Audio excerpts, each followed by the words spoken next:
In the luxurious mansion, a blind mother was forced to weep, but not from sorrow. With raw hands, she peeled piles of rotten onions, begging for a meal. Her daughter-in-law watched, cold.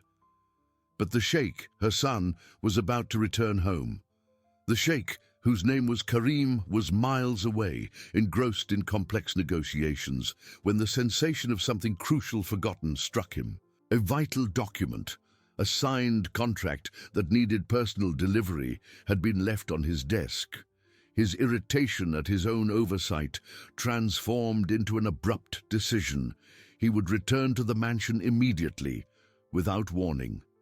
The driver pressed the accelerator, and the luxurious car glided along the roads, cutting the distance with the efficiency Karim demanded of everything in his life. The mansion, with its polished marble walls and wrought-iron gates, came into view under the afternoon sun. A momentary relief washed over him, but was soon replaced by a strange apprehension. As the main door opened, a nauseating stench hit him, heavy and acrid, a mix of rot and sourness that twisted his stomach. Karim frowned, his keen sense of smell, honed by years of desert life, identifying something profoundly wrong. That odor did not belong in his immaculate home. He passed through the vestibule, where the echo of his own footsteps seemed to amplify the tense silence. The smell intensified, drawing him towards the service wing, a place he rarely frequented. The muffled sound of faint, almost inaudible sobs began to mix with the stench. His heart began to pound in his chest. Where was his mother? And why that smell, that sound? The kitchen door was slightly ajar. A sliver of yellow light seeped through the crack. Karim pushed it open. The scene that unfolded before his eyes made the air freeze in his lungs. On the cold, dirty floor of the vast kitchen, his mother, the venerable Aisha, was huddled, a fragile and helpless figure. Piles of decaying onions surrounded her, some already crushed, others with withered greenish skins, exuding a putrid miasma. Aisha's hands, once soft and caring, were raw, red and swollen, trembling as she tried to peel yet another rotten onion. Tears streamed incessantly from her blind eyes, not just from physical pain, but from a profound sorrow that marked every line of her face. And there, standing, leaning against the granite counter with a cruel, satisfied smile curving her lips, was Zara, his wife. She watched her mother-in-law's torment with icy indifference, as if it were an amusing spectacle. Sheikh Karim felt his blood boil in his veins. A primal fury, older than any law or etiquette, exploded within him. "What is this?" his voice thundered. Cutting through the suffocating silence, Zara flinched, her smile vanishing in sudden dread. His mother, Aisha, lifted her blind head, her face pale and stained with tears and dirt, her mouth opening in a silent cry of both relief and terror. Karim took a long stride, then another, with each movement his rage becoming an unstoppable force. He needed no explanations. The truth was there, stark and brutal, in the smell, in his mother's hands, in his wife's perverse smile. "Get out!" he commanded, his voice low and deadly, yet charged with an authority he had never used against her. "Out of my house, now!" Zara tried to stammer something, a flimsy excuse, a plea for mercy, but the words died in her throat under Karim's relentless gaze. He grabbed her arm, the force of his hand tightening on her skin, and dragged her out of the kitchen, out of the mansion. No time for bags, not even allowing her to grab a scarf. The main door opened and closed with a final bang, sealing the cruel daughter-in-law's fate. Karim returned to the kitchen, kneeling beside his mother. The stench still lingered, but now he only smelled her pain. His own failure to protect her. He embraced her carefully, feeling her trembling body. "Mother," he whispered, his voice choked with emotion. "I am here. You are safe now." Aisha clung to him, her tears now of pure relief, as the dignity that had been stolen from her began, finally, to be restored. Karim's embrace was a safe harbor, a balm for Aisha's wounded soul. The stench of the rotten onions still hung in the air, but her son's strong, loving presence made it bearable. She clung to him, feeling the warmth of his body, her tears of relief dampening the sheikh's luxurious tunic. A deep sob escaped her lips, the first sound of her liberation. Karim lifted her carefully, as if she were made of glass. His eyes swept over the filthy kitchen, the piles of decaying onions, the stains on the floor. A wave of revulsion and guilt hit him hard. How could he have allowed this to happen under his roof? He carried her out of the kitchen, into the living room, where the soft afternoon light streamed through the large windows. "Call the nurse and the housekeeper immediately," he ordered one of the guards who rushed towards him. His voice still charged with unquestionable authority, but now tinged with concern. "And clean that kitchen. Burn every single one of those rotten onions. I don't want a trace of this horror to remain." While he waited, Karim sat on the soft sofa, cradling Aisha in his arms. He stroked her grey hair, feeling the tremors that still ran through her body. "Mother, forgive me. I failed you," he whispered, his voice choked with emotion. Aisha shook her head, her wounded hands clutching his shirt. "No, my son, you saved me. You came." Her voice was a thread, hoarse from crying and the pungent smell, but laden with immense gratitude. Soon, the housekeeper, a woman of serious and efficient demeanor, hurried into the room, followed by the family nurse, who carried a first aid kit. Both cast looks full of compassion at Aisha and apprehension at Karim. It was evident that Zahra's tyranny was no secret to anyone in the mansion, but fear had silenced them. Karim watched as the nurse examined Aisha's hands, cleaning the wounds and applying soothing ointments. The housekeeper, in turn, prepared an herbal tea and brought a plate of fresh dates and soft bread. Aisha, who had gone days without food, ate slowly, each bite a reminder of the dignity being restored to her. The eye drops, for which she had pleaded so desperately, were administered, and the relief that spread across her blind eyes was visible on her relaxed face. While his mother was being cared for, Karim stepped away for a moment, going to the window. The image of Zahra being dragged out of the mansion, her pleas ignored, replayed in his mind. There was no regret. The fury still burned, but now it was tempered by a cold resolve. He would not only expel her from his home, but ensure she no longer had the power to hurt anyone, especially his mother. The divorce would be immediate, and the scandal, though painful for his public image, would be a small price to pay for Aisha's peace. The smell of rotten onions finally began to recede, replaced by the soft aroma of incense that the housekeeper ordered to be burned in every room. The mansion, once a stage of silent cruelty, now breathed an air of purification. The tense silence was replaced by a softer quietude, where only the sound of comfort and care was audible. Karim returned to his mother's side. She was calmer now, her eyes still moist, but with a gleam of serenity. He took one of her bandaged hands and kissed it gently.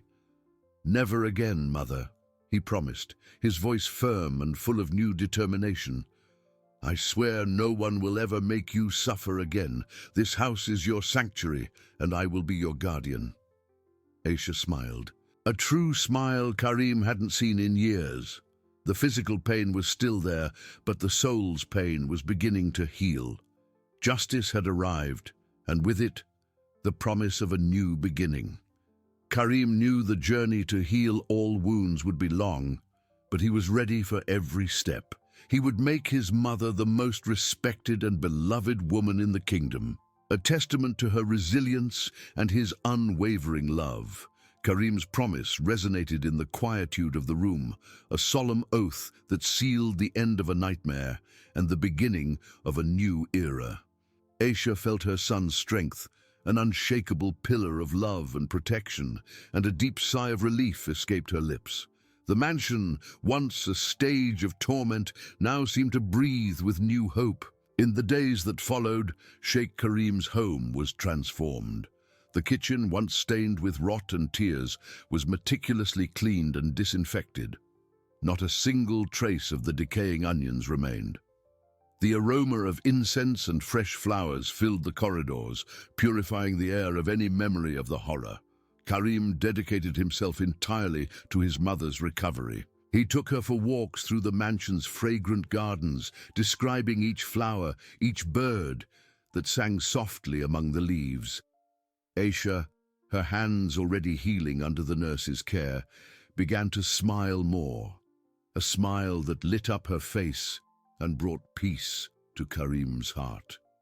The eye drops were applied religiously, and the pain in her blind eyes finally diminished, replaced by a comfort she hadn't felt in a long time. News of Karim's divorce and Zara's expulsion spread like wildfire throughout the kingdom. There were murmurs, of course, about the scandal and the Sheikh's reputation, but the truth, though painful, was revealed with dignity. Karim did not hide. He made a public statement, explaining that his ex-wife's cruelty towards his elderly and blind mother was unforgivable and that justice had been served. The people's reaction was, for the most part, one of support and admiration for the Sheikh's rectitude. The story of the humiliated and rescued matriarch touched many hearts, and Aisha's dignity, now known, was elevated to a new level. Zara, in turn, was sent back to her family's home in disgrace, without dowry, without honor, and without the power she had so coveted. The Sheikh's mansion door closed on her forever, and the shadow of her cruelty was banished. Karim spent hours by Aisha's side, reading her ancient poems and stories of their people, sharing meals in her company, listening to her wise counsel. He ensured she was surrounded by every comfort and affection. New maids were hired, gentle and attentive women who treated Aisha with the respect and reverence she deserved.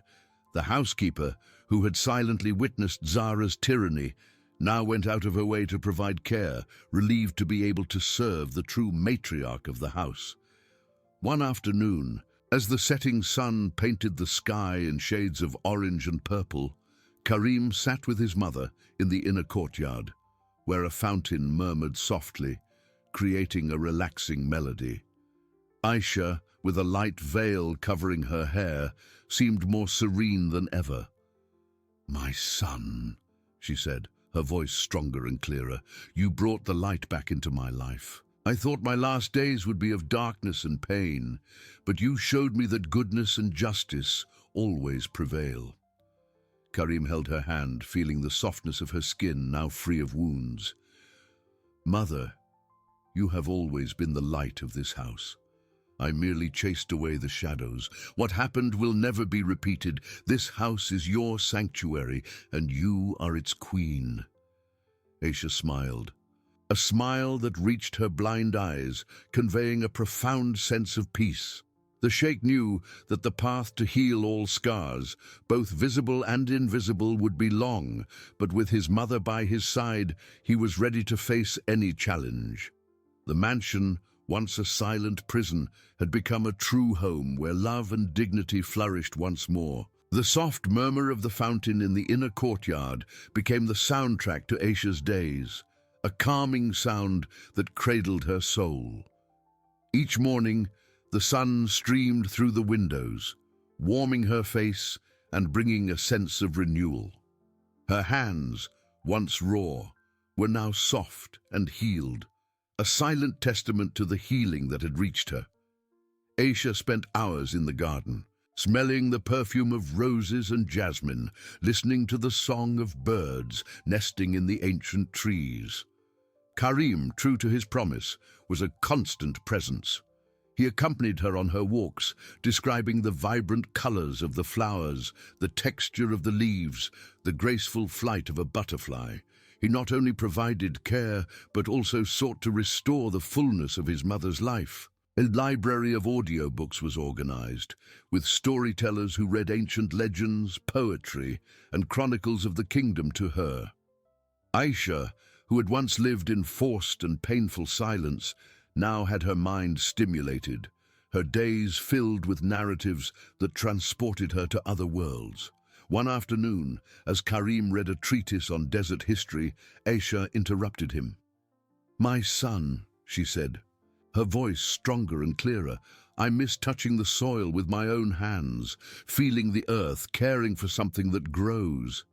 Karim smiled, understanding the longing in her voice. "You wish for a garden, mother?" Aisha shook her head. "Not a garden to stroll through, but a small bed, to plant herbs, perhaps, to feel life sprout under my fingers." The next day, a small, raised bed was built in the courtyard with soft, fertilized soil. Karim brought seeds of basil, mint, and rosemary, and guided Aisha's hands as she delicately planted them. The sensation of the earth under her fingers, the fresh scent of the herbs she imagined growing, brought her profound joy. It was a simple yet powerful act of reclaiming control over her own life, of creating beauty where once there had been rot. Aisha was no longer a passive figure, merely receiving care. She began to take an interest again in the affairs of the house and even the affairs of the kingdom. During meals, she would ask Karim to tell her about the challenges he faced, the projects he planned. Her wisdom, which had been silenced for so long, began to flourish once more. Karim realized that his mother's presence, the clarity of her judgment, and the serenity of her soul were a balm for the pressures of his office.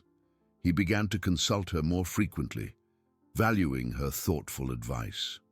News of the matriarch's recovery and her new involvement in the mansion's life spread subtly. Women from noble families, who had previously kept their distance for fear of Zara, began to visit Aisha, bringing gifts and words of affection. Aisha received them in the salon with a gentle smile, and the mansion, once a stage of tension, now resonated with laughter and pleasant conversations. Karim watched his mother with immense pride. She was not just a survivor, she was a beacon of resilience. The mansion was not just a sanctuary, it was a center of dignity and love, radiating new energy throughout the kingdom. Aisha, her hands now busy with seeds and her mind with wisdom, had found a new purpose. Karim, in turn, felt the wound in his heart begin to heal. Guilt still visited him occasionally, but it was overshadowed by the gratitude of having his mother back, truly back. He knew the future would bring new challenges, perhaps even the need to consider a new wife to continue his lineage. But for now, his focus remained unwavering: to ensure Aisha lived the rest of her days in peace, honor, and happiness. The mansion, purified and renewed, was now a home where the matriarch reigned, a living symbol of the justice that had prevailed. The mansion, purified and renewed, was now a home where the matriarch reigned, a living symbol of the justice that had prevailed. Aisha, with the serenity of one who had overcome the deepest darkness, assumed her place with unshakable grace. The soft murmur of the fountain in the inner courtyard and the song of birds visiting the garden were the soundtrack to her days, filled not only with care but with renewed purpose. Aisha's hands, once raw, now delicately planted seeds in the raised bed, feeling the soft earth beneath her fingers. The scent of fresh basil and mint perfumed the air, mingling with the aroma of incense that still lingered in the corridors. She not only felt life sprout, but also cultivated it, a symbolic act of her own resurrection. Karim, observing his mother, felt a peace that had long been denied to him. He continued to be her protective shadow, describing the vibrant colors of the flowers she could not see, reading her stories of distant realms, and listening to her wise counsel. Aisha was no longer a passive figure. She was the pulsating heart of the mansion, and her wisdom, once silenced, began to flourish again, attracting the attention of others. Visits from the noble women of the kingdom became more frequent and significant. They came not only to pay homage to the rescued matriarch, but to seek her guidance. The main hall, which for so long had resonated with the tense silence of Zara's tyranny, was now filled with the soft tinkling of jewelry and the whisper of thoughtful conversations. Aisha received them with a gentle smile, her hands resting on a silk cushion, radiating a calm that soothed even the most turbulent souls. One afternoon, as the golden sun poured through the arched windows, Karim found his mother in the courtyard, with the gentle breeze rustling the jasmine petals. He sat beside her, the weight of his responsibilities evident in his posture. A conflict between two influential families over water distribution, crucial for irrigating their lands, had reached a dangerous impasse, threatening the region's stability. "Mother, what is to be done?" he sighed, his voice laden with concern. "Both families have valid arguments, and any decision could ignite a spark of discord that we cannot afford." Aisha listened with the attention that only experience and serenity can provide. She asked Karim to describe the details, the customs of each family, the history of the land.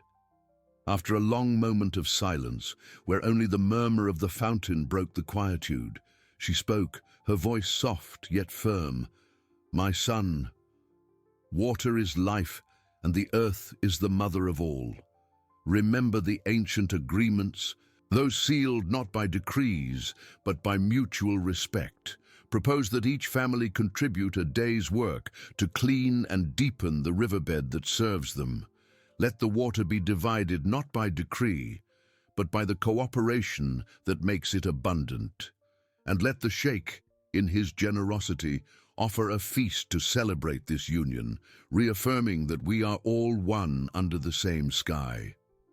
Karim blinked, surprised by the simplicity and depth of the solution. His mind, trained in laws and military strategies, had overlooked the ancestral wisdom of the community. He kissed his mother's forehead, a gleam of hope in his eyes. "Your wisdom is a treasure, Mother. I will do as you suggested." Aisha's proposal was met with initial surprise, but quickly accepted. The families, touched by the idea of working together and the sheikh's generosity, joined forces. The sound of shovels in the riverbed and songs of cooperation echoed along the banks. The feast, offered by Karim, was a success, sealing peace and strengthening community ties. Karim's reputation as a just and wise leader grew, and with it the reverence for the matriarch who advised him. Aisha, in her garden bed, felt the smell of damp earth and the warmth of the sun on her face, a sense of fulfillment that filled her. She had recovered not only her dignity, but also her voice, her influence. Karim, by her side, felt his guilt diminish, replaced by gratitude and unwavering love. One evening, as the stars shone like diamonds on the dark velvet of the sky, Aisha held Karim's hand. "My son, this house is at peace and my heart is at peace, but the future of our lineage is also important. You are a sheikh and your people expect an heir." Karim looked at her, the thought of a new marriage still distant in his mind, but his mother's suggestion, spoken with such affection and without pressure, was a gentle reminder that life continued, and with it new responsibilities and new hopes. He knew that when the time came, Aisha would be his guide, his beacon as she had always been. Karim held his mother's hand, the warmth of her soft skin contrasting with the chill of the thought of a new marriage. Her words, spoken with a serenity that only experience can bestow, echoed in his mind. "The future of our lineage is also important. You are a sheikh, and your people expect an heir." He had nodded, promising that when the time came, Aisha would be his beacon. But the time, he realized, might already be knocking at his door. The following days were filled with reflective quietude for Karim. He watched Aisha in her garden bed, her gloved fingers touching the damp earth, the scent of rosemary and basil gently rising into the air. She radiated a peace that healed not only herself, but everyone around her. The mansion, once suffocated by Zara's shadow, now breathed with the life Aisha inspired. The laughter of noble women, the whispers of wise counsel, the clinking of teacups, all were a testament to the matriarch's resurrection. Karim, however, carried the weight of his own history. Zara's betrayal had left a deep scar, a reluctance to trust, to open his heart again. How could he choose a new wife, a mother for his future children, without the risk of reliving the nightmare? The mere thought made him uneasy. One afternoon he found Aisha sitting in the courtyard, the golden sun kissing her face as she listened to a story read by one of the storytellers. The murmur of the fountain was a gentle accompaniment to the narrator's voice. Karim sat at her feet, waiting for the story to end. When the storyteller withdrew, Aisha turned her face towards him, a gentle smile on her lips. "My son, I see the worry in your soul," she said, her perception keen even without sight. "A mother's words are like seeds. They germinate at the right time." Karim sighed, the weight in his chest easing slightly in her presence. "Mother, you are right. Your words about the future of our lineage haunt me. My people expect an heir, and I fear. How can I be sure I won't bring another Zara into this house, into this family?"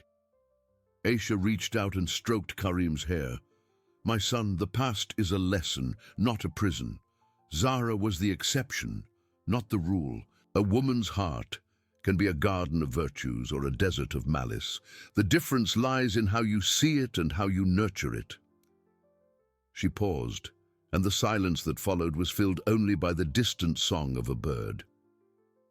"Do not seek only beauty or lineage, Karim. These are flowers that wither. Look for a gentle soul, for a heart that radiates compassion. Look for someone who sees dignity in every being, who understands that true wealth lies not in gold, but in kindness. Someone who respects the elders and cares for the young. Someone who finds joy in serving and in creating a home, not in dominating." Karim listened to every word, feeling a clarity he had previously lacked. His mother was not asking him to forget the pain, but to use it as a guide, a compass for a wiser future.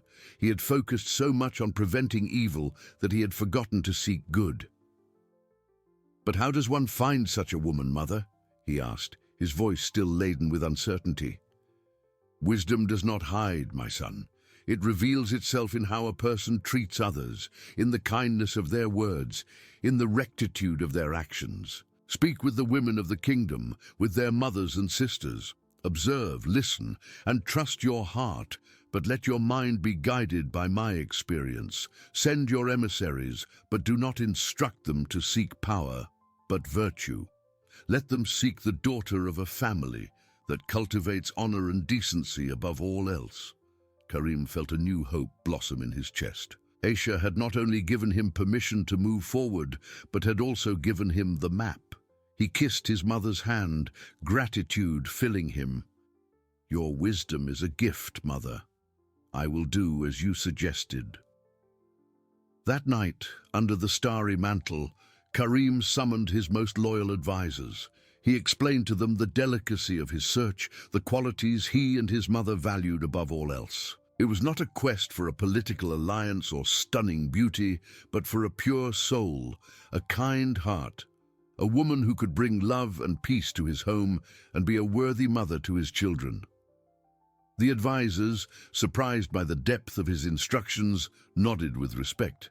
Sheikh Karim's reputation and his mother's wisdom now spread throughout the kingdom, not only as symbols of justice, but also of renewed hope. The search for a new matriarch for the Sheikh's lineage had begun, guided not by convenience, but by the wisdom and love that flourished in the mansion. The search for a new matriarch for the Sheikh's lineage had begun, guided not by convenience, but by the wisdom and love that flourished in the mansion. Karim's most trusted advisors, men of sharp eyes and keen judgment, were discreetly sent to neighboring kingdoms and distant provinces, not as emissaries of a formal proposal, but as silent observers. They traveled disguised as merchants or scholars, with clear instructions to look beyond the veil of wealth and superficial beauty. The mission was arduous, to find a soul that could echo Aisha's goodness. Days turned into weeks. Karim felt anxiety gnaw at his chest with each sunset, wondering what his emissaries were finding. He spent hours with Aisha in the courtyard, listening to the soft murmur of the fountain and the distant song of birds, seeking in her the serenity he lacked. "Mother, it's like looking for a needle in a haystack," he confessed one afternoon, the weight of his crown feeling heavier than usual. "So many women of noble lineage, but few who seem to possess the light you described." Aisha smiled, her aged face softly illuminated by the golden light of late afternoon. "The light, my son, does not shine for all to see. It reveals itself in the humblest corners, in the simplest gestures. Have patience.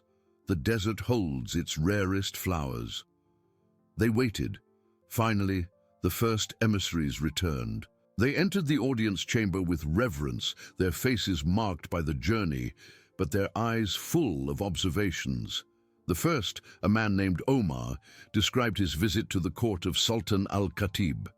The Sultan's daughter, Princess Layla, was of dazzling beauty, her eyes like emeralds and her hair like night.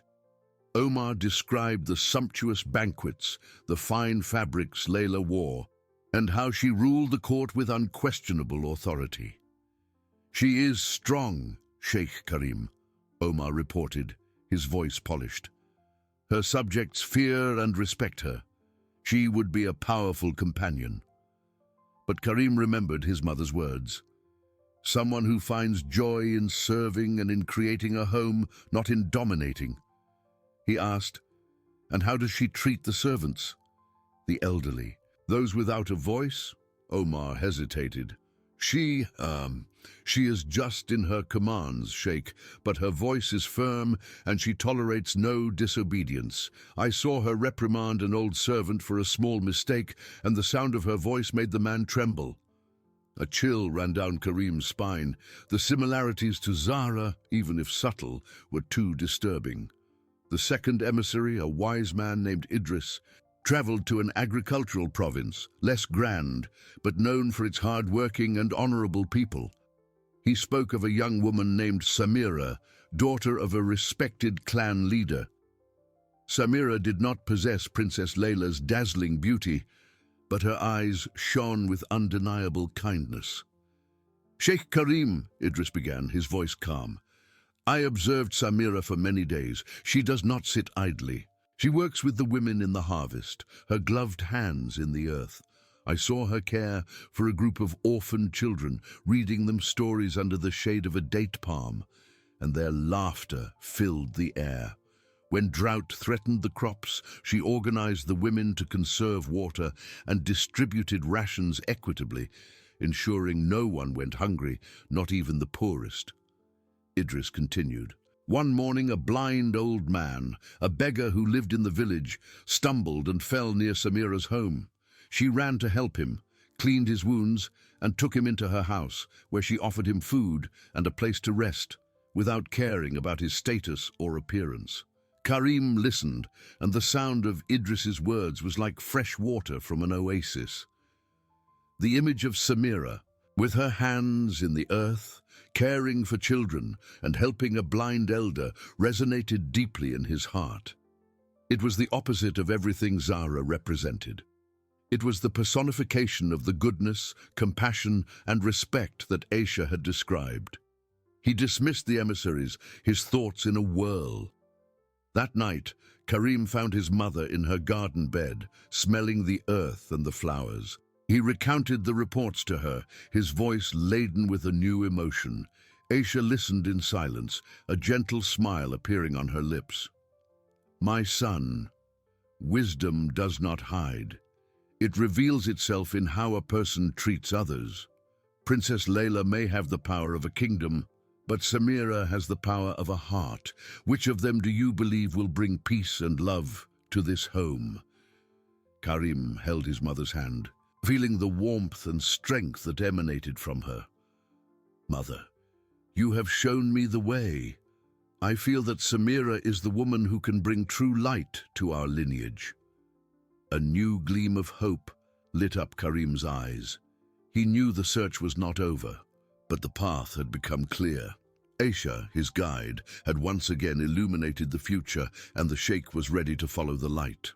Karim wasted no time. The light of his mother's wisdom burned brightly in his heart, dispelling the last shadows of uncertainty. The next morning, even before the sun reached its zenith, he summoned Idris, the emissary who had brought the description of Samira. "Idris," Karim began, his voice resonating with a new authority, "prepare for a new journey. You will not return as a disguised observer, but as my official envoy. You will carry a message of respect and a proposal for a visit. I want to meet this young woman, Samira, and her family.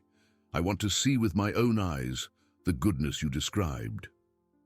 Idris, a man of few words but great discernment, bowed deeply. "It shall be done, Sheikh. The clan leader's province is honorable and its customs respected. A formal visit from the Sheikh would be a great honor for them." Karim nodded. "It is not a marriage proposal yet, Idris. It is a gesture of recognition and a desire for observation. I want them to understand that my intention is pure and that I seek a life companion, not merely an alliance." He spent the day in meetings, delegating his responsibilities for the coming days. The mansion, which once seemed a burden, now radiated new energy, fueled by hope. He told Aisha about his plans. "Mother, I will go to Samira's province. I cannot merely send emissaries for such a crucial decision. I need to see, I need to feel the atmosphere of her home, the way she interacts with her people." Aisha, sitting in her garden, the sweet scent of jasmine filling the air, smiled. "Your decision is wise, my son. A woman's heart is like a book. Some pages can only be read up close with time and attention. Go, and may the peace of Allah guide your steps." With his mother's blessing, Karim organized his retinue. It would not be a display of power, but a modest representation of his position. He would take only a few trusted guards, Idris as his guide, and a small group of servants to ensure his comfort and that of his mother, should she decide to accompany him. Aisha, however, chose to stay. "My presence might overshadow the purpose of your visit, my son. Go and see with your own eyes, without the shadow of a blind matriarch." The journey lasted 3 days, crossing vast plains and gentle hills, where the wind whispered ancient stories among the dunes. Karim watched the landscape change, from lush palm groves to grain fields stretching to the horizon. He felt a mix of optimism and a pang of nervousness. The memory of Zara was still a scar, a constant reminder of the fragility of trust. He wondered if he was being naive, if Samira's kindness was merely a facade. But then, the image of the blind old man, helped by Samira, returned to his mind, and hope rekindled. As they approached the province, the landscape grew greener, dotted with modest but well-kept villages. The air was fresh, laden with the scent of damp earth and wood smoke. There were no grand palaces or opulent markets of other capitals, but a sense of order and hard work permeated the place. The sheikh's retinue was received at the village entrance by a group of elders and the clan leader himself, a man whose face was wrinkled by the sun, but with warm, firm eyes. His name was Rashid. He bowed with respect, but without subservience, a sign of his dignity. "Welcome, Sheikh Karim," Rashid said, his voice hoarse yet strong. "It is an honor to have the ruler of our kingdom in our humble lands. Enter, the clan house is open to you." Karim returned the greeting, feeling immediately at ease in the man's presence. "The honor is mine, Leader Rashid." I have come here to meet your people and, in particular, your daughter Samira, about whom I have heard reports of great virtue." Rashid smiled, a gleam of pride in his eyes. "Samira is a dedicated daughter and a blessing to our community. She will be honored to meet you. Please rest from your journey. We will have a modest feast in your honor tonight." While Karim's servants unloaded their few belongings, the sheikh was guided to the clan house, a sturdy construction of stone and wood, simple yet welcoming. The interior was decorated with colorful fabrics and ceramic utensils reflecting the local culture. There was no opulence, but a genuine warmth that enveloped him. Karim sat on soft cushions, observing the movement of the house. Children ran and laughed in the courtyard, and the smell of fresh bread wafted from the kitchen. He felt a peace different from that he found in his own mansion. It was a peace forged in simplicity and community. Later, as the sun began to set, painting the sky in shades of orange and purple, Karim was invited to the feast. The table was set with simple yet hearty dishes: bread, cheese, fresh fruits, and an aromatic stew. The villagers gathered, observing the sheikh with curiosity and respect. It was then that he saw her. Samira entered the room, accompanied by other women. She wore no extravagant jewelry or luxurious fabrics. Her garments were simple, of dyed cotton, but clean and well kept. Her dark hair was pulled back in a braid, and her eyes, a deep brown, shone with a mix of modesty and intelligence. She did not possess the ethereal beauty of a princess, but there was a natural grace in her movements, a serenity in her expression. She bowed slightly to Karim, and he felt a slight tremor in his chest. She was different from any other woman he had ever known. There was none of Zara's calculating coldness, nor the vanity of the princesses his emissaries had described. There was only a calm and genuine presence. "Sheikh Karim," she said, her voice soft as the murmur of a stream. "It is an honor to receive you in our home." Karim rose, something he rarely did to greet anyone, and extended his hand in a gesture of courtesy. "The honor is mine, Samira. Your deeds of kindness and your dedication to your people are known even in my court." Samira blushed slightly, but her eyes remained steady. "I merely do what is right, Sheikh. It is the duty of each of us to care for our community." That night, Karim watched Samira interact with her family and the villagers. She served the elders with reverence, played with the children with an easy laugh, and conversed with the other women with sincere camaraderie. Her gestures were natural, without any artifice. He saw her refill the bowl of an old man who ate slowly and offer a piece of fruit to a child who looked at him with hungry eyes. Small gestures, but they spoke volumes. The image of his mother, blind and humiliated by Zara, echoed in his mind. But upon seeing Samira, the image dissolved, replaced by a new hope. Aisha's wisdom had not misled him. The light was there, in the humblest corners, in the simplest gestures. He felt that perhaps the desert of his heart was beginning to bloom. The search had reached a new level, and Karim felt he was on the threshold of something truly significant. The night deepened, and the village murmur was gradually replaced by the chirping of crickets and the soft sigh of the wind. Karim, lying on his simple bed in the clan house, could not sleep. The image of Samira, with her unpretentious grace and serene gaze, filled his thoughts. He recalled each of her gestures, the way her eyes shone when interacting with the children, the reverence with which she served the elders. There was not a hint of artifice in her conduct, no attempt to impress the sheikh. She was simply herself, and this authenticity was a balm for his weary soul. At dawn, the sheikh rose before the sun, feeling renewed energy. The scent of fresh bread and coffee already hung in the air, and the sounds of the village began to awaken. He joined Rashid for a simple yet nourishing breakfast. "Leader Rashid," Karim began, "I would like to spend the day observing life in your village, if you permit me. I wish to learn about your customs and the routine of your people. Rashid smiled, his wrinkled eyes expressing approval. It will be an honor, Sheikh Karim. Our people do not have much to offer in luxuries, but we are rich in labor and community. Feel free to go wherever you wish. Karim spent the morning walking through the village's dirt streets. He saw Samira in the field, helping to harvest vegetables with other women, her hands agile and her face illuminated by the sun. She did not shy away from work, but participated actively, her light laughter echoing among the rows of plants.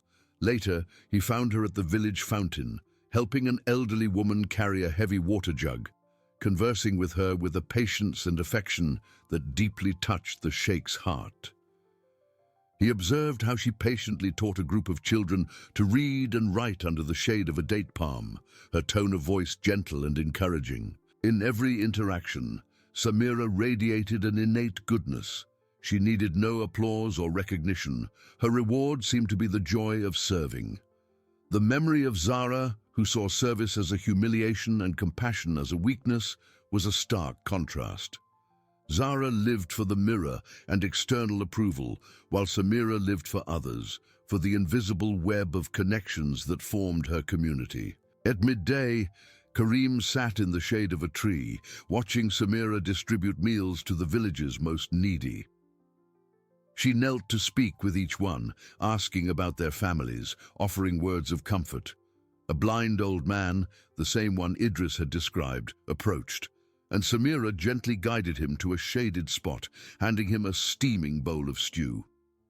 "May Allah bless your hands, my daughter," the old man whispered, and Samira simply smiled, a warmth in her eyes. The scene was a mirror of Aisha's vision, the personification of true light. That afternoon, Rashid invited Karim for a more private conversation. They sat in a quiet courtyard, the scent of soft incense lingering in the air. "Sheikh Karim," Rashid said, his voice calm, "I perceive you have observed my daughter with great attention. May I ask what you seek?" Karim looked at the clan leader, feeling it was time to be frank. "Leader Rashid, I have sought a life companion, a woman who could bring peace and love to my home. My mother, who is blind, suffered greatly at the hands of my ex-wife. I seek someone who understands the true meaning of compassion and respect, someone who can be a light for our lineage." Rashid listened in silence, his expression serious. "Samira is all that and more. She has a pure heart and a resilient soul, but she is also a daughter of this land, Sheikh. Her ties to our community are deep." "I see that," Karim replied, "and I admire it deeply. I do not seek to uproot her, but perhaps to expand her garden. I believe the kindness she cultivates here can flourish anywhere. I saw her today, Rashid. I saw her with the children, with the elderly, in the field. She is the personification of the virtue my mother described." Rashid nodded slowly. "Your word is honorable, Sheikh. Samira does not seek wealth or power. She seeks purpose and a home where she can continue to serve and to love. And I believe I can offer her that," Karim affirmed, his voice laden with conviction. "I would like to ask your permission to speak with Samira, to express my feelings and my intentions. Not as a sheikh seeking an alliance, but as a man who has seen the light and wishes to follow it." Rashid considered his words for a moment, a soft smile appearing on his lips. "You are a wise man, Sheikh Karim, a man who has learned from pain and sought the truth. Samira is a woman of her own will. Speak with her. May Allah illuminate the path for both of you." Karim felt immense relief. The journey, which began with the darkness of betrayal, now led him to a new horizon, illuminated by hope and the promise of true love. He knew the conversation with Samira would be crucial, but for the first time in a long time, he was ready to open his heart. Karim felt a tremor of anticipation. The sun was already beginning to dip towards the west, painting the sky with soft shades of pink and gold. He found Samira near the date palm, where earlier she had taught the children. Now she was alone, organizing some scrolls and inks, the gentle breeze making her light veil flutter. He approached slowly, the sound of his footsteps on the packed earth making her look up, her brown eyes, so expressive, fixed on his with a gentle curiosity. "Sheikh Karim," she said, her voice maintaining its usual calm, but a slight blush coloring her cheeks. "Samira?" he replied, his own voice a little deeper than usual. He hesitated for a moment, searching for the right words. "Your father has granted me permission to speak with you. There is something important I need to share." She nodded, indicating a spot beside her in the shade of the tree. Karim sat, feeling the warmth of the ground through his robes. The distant song of a bird was the only sound breaking the silence between them. "Since I arrived in this village," Karim began, his voice soft yet firm, "I have observed you. I saw your dedication to your people, your patience with the elderly, your joy in teaching the children. I saw the kindness in each of your gestures, the compassion in your gaze. Your soul is like a spring of fresh water in the desert." Samira listened, her eyes downcast, but her attention rapt. A faint smile played on her lips when he mentioned the spring. "My mother, who is blind," he continued, his voice laden with an ancient pain, "asked me to seek a light, a woman who could bring warmth and love to our home, who could be a balm for the wounds she had suffered. I sought her in many places, among royalty and women of great status, but the light my mother described, and which I so deeply desired, I found here, in you." He raised his hand, a hesitant gesture, and Samira lifted her eyes to him, a mix of surprise and understanding on her face.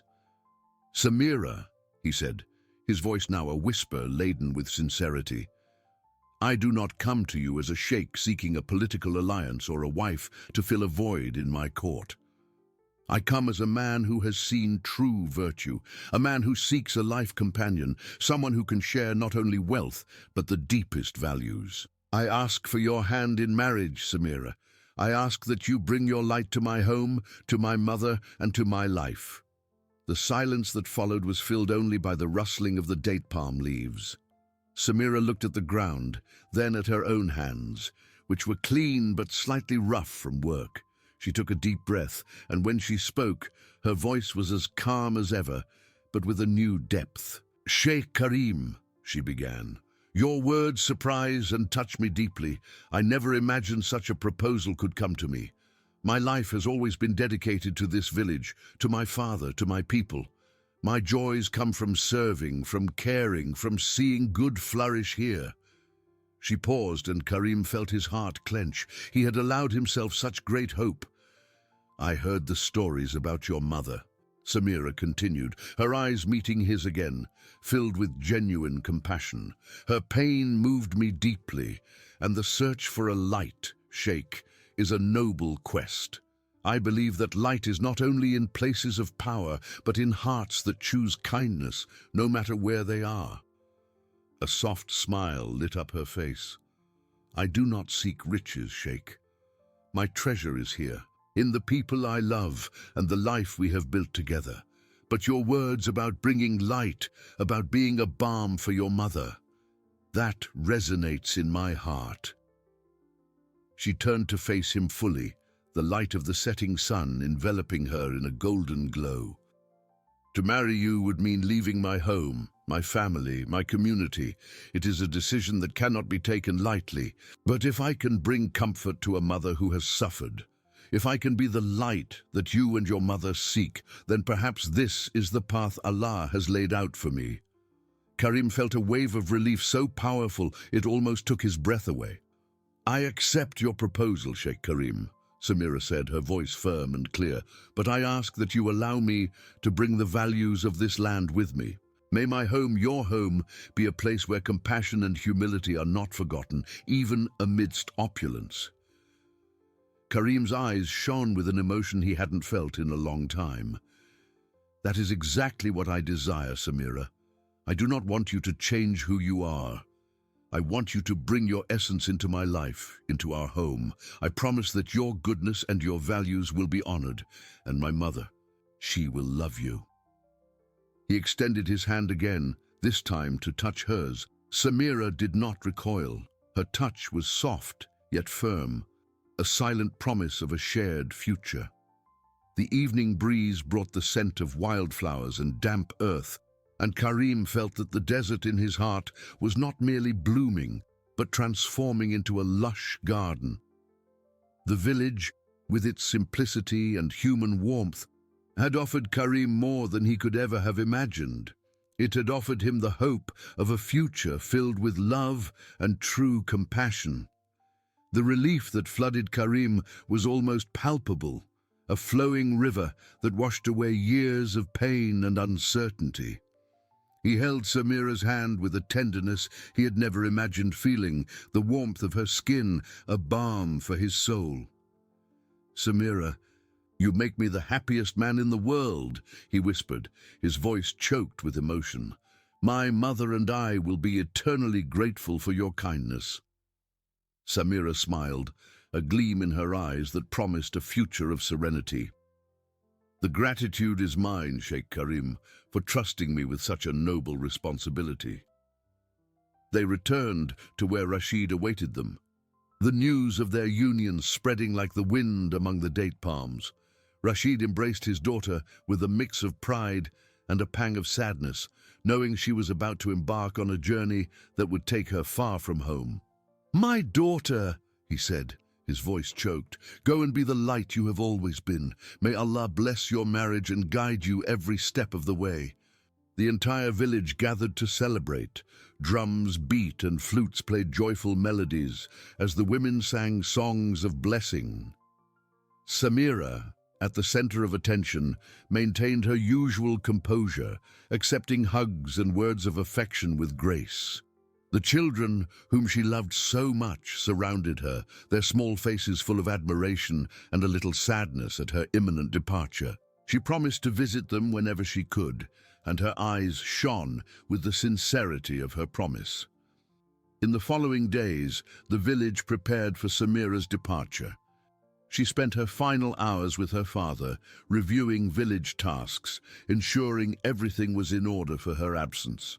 She packed her few belongings, her scrolls, inks, a small loom, and some simple garments. There were no jewels or riches to be taken, only memories and the promise of a new beginning. Karim, in turn, organized the journey back to the mansion. He sent messengers ahead to prepare the house for his bride's arrival and, more importantly, for his mother. He wanted Aisha to be ready, for the atmosphere to be one of pure joy and welcome. The image of his mother sitting on the kitchen floor, weeping, still haunted him, and he was determined to erase that memory with the light Samira would bring. The morning of departure dawned with a clear sky and a golden sun. The entire village bid farewell to Samira. Tears rolled down faces, but there were also smiles of hope. Samira embraced her father one last time, feeling the strength of his arms and the unconditional love that had shaped her. Karim helped her into the richly adorned palanquin, a striking contrast to the simplicity of her previous life. He rode his horse alongside, his heart pounding with a mix of excitement and apprehension. The journey was long, but Samira watched the landscape change, from the familiar desert to the more fertile lands surrounding the Sheikh's city. She thought of her new life, the responsibilities that awaited her, and the blind woman she was destined to care for. There was no fear in her heart, only a calm determination and a profound sense of purpose. When they finally arrived at the mansion gates, the sun was already setting, tinging the marble and gold with fiery hues. The grandeur of the structure was overwhelming, a palace that seemed to have emerged from a dream. Samira felt the ground beneath her feet as she descended, the scent of jasmine and incense lingering in the air. Servants lined up, their heads bowed in respect. Karim guided her through the main courtyard, the sound of their footsteps echoing on the marble walls. "My mother is waiting," he whispered, a gentle smile on his lips. They entered a spacious room, adorned with vibrant tapestries and soft cushions. Seated in a velvet armchair was Aisha, her face soft, yet marked by pain and blindness. She lifted her head when she sensed Karim's presence. "My son," she said, her voice faint yet full of expectation. Karim knelt beside her, kissing her hand. "Mother, I have returned, and I have not returned alone." He turned to Samira, who approached with the same silent grace he had observed in the village. "Mother," Karim continued, his voice full of tenderness, "this is Samira, the light you asked me to find." Samira knelt gently beside Aisha, the fabric of her garments rustling softly against the floor. "May peace be upon you, my mother," she said, her voice soft and melodious, like the song of a bird at dawn. Aisha extended a hesitant hand, and Samira held it with firmness and delicacy. Samira's touch was warm and gentle, without the hesitation or coldness Aisha had felt in other hands. Aisha moved her fingers over Samira's hands, feeling the skin, a little rough from work, yet soft to the touch, without the wounds or the smell of rotten onions that still haunted her memories. "Your touch," Aisha whispered, a tear tracing a path down her face. "It is so pure."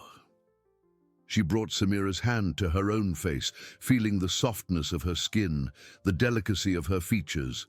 A slow, radiant smile began to spread across Aisha's face. "I can feel it," she said, her voice stronger now, filled with deep emotion. "I can feel the light." Samira merely squeezed Aisha's hand, her brown eyes shining with compassion and a love that was already beginning to blossom. She needed no words. The connection between them was a silent and powerful bond, forged in pain and the promise of healing.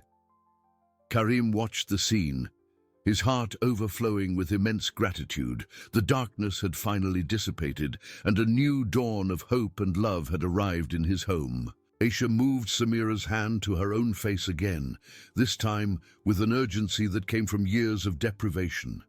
Her fingers, thin and marked by age, explored Samira's soft skin, lingering on her cheekbones, on the gentle line of her chin. A sob escaped her lips, not of sadness, but of a relief so profound it seemed to tear the pain from her soul. "I can feel the light," she repeated.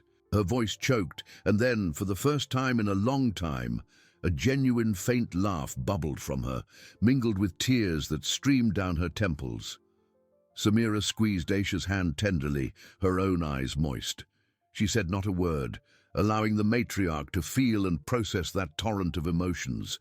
Karim, kneeling beside them, watched the scene with a heart lighter than ever before. The image of his mother, which had haunted him, began to dissolve before this new reality. The pain in his chest, a constant companion since the day of discovery, finally began to give way to a profound peace. He knew Samira was the answer, the balm his mother and his home so desperately needed.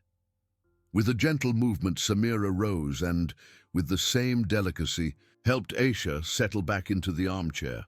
Her gestures were natural, devoid of any hesitation or subservience, yet full of respect. "You must be tired, my mother," Samira said, her voice a soft murmur. "Allow me to bring you something to drink, perhaps an herbal tea to soothe your spirit." Aisha merely nodded, unable to speak, but her blind eyes, which had once seemed empty, now shone with newfound hope. Karim rose as well, approaching Samira. "Samira," he said, his voice hoarse with emotion, "you have complete freedom here. Ask for whatever you need and the servants will attend to you. My mother is your priority." Samira looked at him, a gentle smile on her lips. "The priority is her peace and comfort, Sheikh Karim, and that is not bought with riches, but with affection and attention." She turned to one of the servants watching from a distance, a middle-aged woman with curious eyes. "Please, prepare a warm chamomile tea and some fresh water for Sheikha Aisha." and if there are any eye drops for her, I would like to apply them." The servant, accustomed to the coldness and strict orders of her former mistress, hesitated for an instant, surprised by Samira's kindness and calm authority. But Karim's gaze, which nodded in approval, made her move quickly. The sound of hurried footsteps echoed down the corridor as the servant departed. Samira sat on a low pouf beside Aisha, taking one of the matriarch's hands and beginning to massage it gently. Her fingers worked with dexterity, easing the tension and accumulated pain. "Your hands are rough, my mother," she murmured, her voice full of compassion. "But they are the hands that raised Sheikh Karim, and for that they are blessed hands." Aisha listened, each word a balm. Samira's touch, the melody of her voice, her genuine attention, everything was a stark contrast to the months of neglect and cruelty. The scent of jasmine and incense that lingered in the room now seemed sweeter, less suffocating. Soon after, the servant returned with a tray, a steaming cup of tea, a glass of crystal-clear water, and a small bottle of eye drops. Samira took the bottle. "Are these the eye drops you use?" she asked the servant, who nodded. Carefully, Samira tilted Aisha's head back and, with a firm yet gentle hand, applied the drops to the matriarch's eyes. Aisha flinched slightly at the sensation, but did not recoil. For the first time, the application of the eye drops was not an act of disguised torture, but of pure care. "Thank you," Aisha whispered, her voice still faint, but with new strength. Samira offered her the tea. "Drink slowly, my mother. It is for your comfort. A ghee." Karim observed everything, feeling a wave of gratitude that flooded him. The silence of the room was no longer heavy, but filled with the soft melody of compassion. The mansion, which once seemed a tomb of marble and gold, began to breathe again, filled with the light Samira had brought. The night deepened, but darkness no longer prevailed. In the heart of the Sheikh's home, a new era of healing and love had begun, guided by the simplicity and purity of a woman who sought not riches, but the true essence of humanity. Dawn brought not only the sunlight, but a renewed clarity to the mansion's corridors. The air, once heavy with the memory of suffering, now felt lighter, permeated by the soft aroma of jasmine and, surprisingly, the freshness of freshly picked herbs. Samira had woken before the sun, her steps silent as she explored the kitchen, seeking ingredients for a nutritious breakfast for Aisha. She found a small, neglected garden patch in the back, but with some mint and rosemary leaves that she carefully gathered. When Karim came downstairs, the soft sound of a melody coming from the living room guided him. Samira was sitting on a pouf, strumming a small oud she had found in a dusty corner, singing a song from her village, a simple and touching melody about the beauty of nature and the strength of hope. Aisha was sitting in her armchair, her head slightly tilted, a serene smile on her lips. Her blind eyes seemed, for the first time in a long time, to reflect an inner light. "Good morning, my mother," Karim said, his voice a little hoarse with emotion. "Good morning, my son," Aisha replied, her voice clearer, and then turned towards Samira. "Samira brought me mint tea and toast with honey, and that song reminds me of the green fields of my childhood." Samira stopped playing, a gentle smile adorning her face. "May peace be with Sheikh Karim." Karim approached, kneeling beside Aisha. He noticed the subtle difference in his mother's countenance. The lines of pain on her face seemed less deep, and there was a calm in her posture that he hadn't seen in years. "You look well, mother." "I am," she said, and reached out to touch Karim's face. Her fingers, once hesitant, now moved with more confidence. "It is the light Samira brought. I can feel it. It is as if the darkness that enveloped me is receding." Samira, with her usual discretion, rose and went to the window, observing the garden. Karim turned to her. "Samira, you do not need to withdraw. You are part of this home now." She turned, her brown eyes meeting his. "There is still much to do, Sheikh Karim. Your mother needs more than just tea. She needs companionship, stories, everything life denied her, and her eyes. I would like to research herbs that might alleviate the pain, and perhaps, with Allah's permission, bring some lasting comfort." Karim felt a pang of something deeper than gratitude. It was admiration, a growing respect for her wisdom and compassion. "You have complete freedom for that, Samira. Ask for whatever you need. The library's books are at your disposal, and the servants are to attend to all your requests."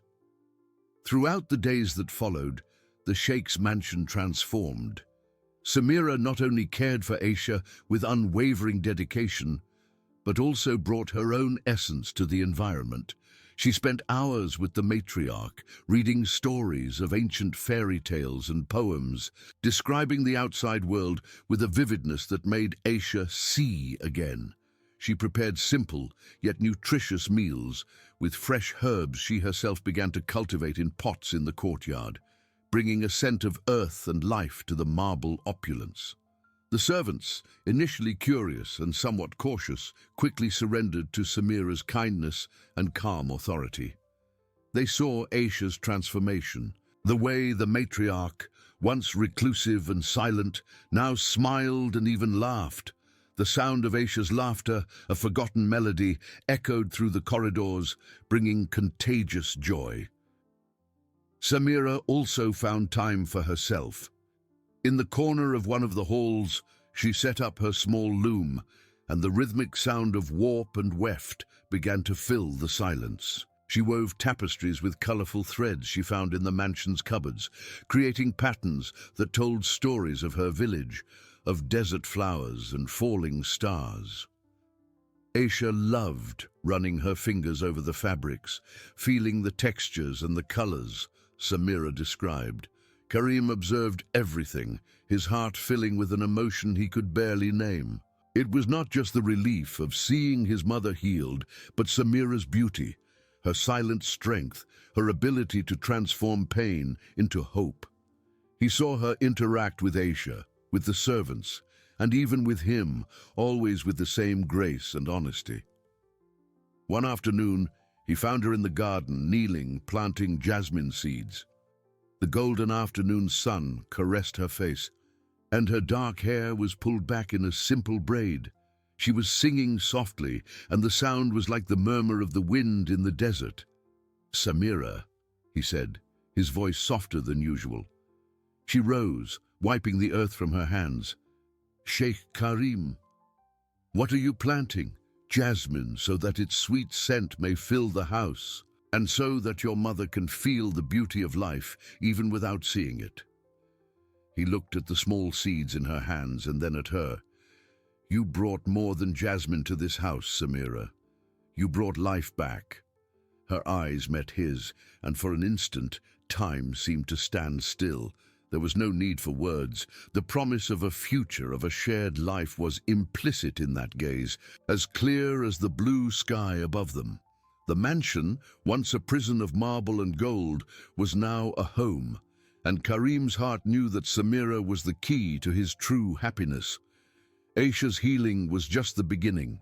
The unspoken promise in Karim's gaze hung in the air, a delicate thread weaving itself between him and Samira.